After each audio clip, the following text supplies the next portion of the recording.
Kabaitan, pakikisama, magandang pakikipagkapwa-tao sa mga katrabaho, sa mga kasamahan, sa sino mang nagtitiwala sa iyo.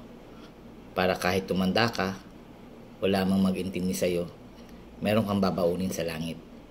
At iyon ay ang kanilang mga panalangin.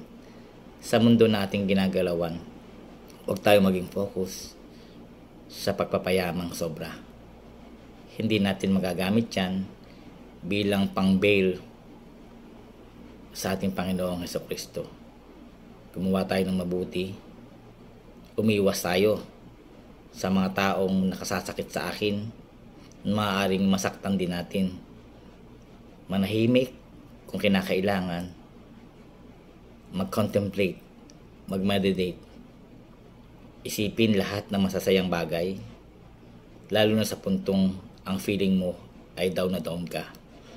Lagi mong tatandaan, kapatid, hindi ka nag-iisa. Maraming tao at nakakaranas ng pinagdadaanan mo.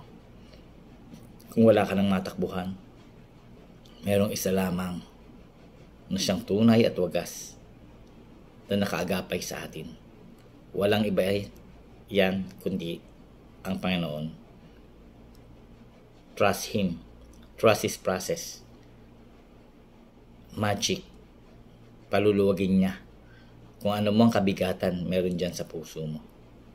God bless everyone. Keep safe. Prefer to be happy always. Avoid negative things sa iyong buhay. Think positive para maganda ang resulta ng araw-araw na pamumuhay mo. God bless everyone.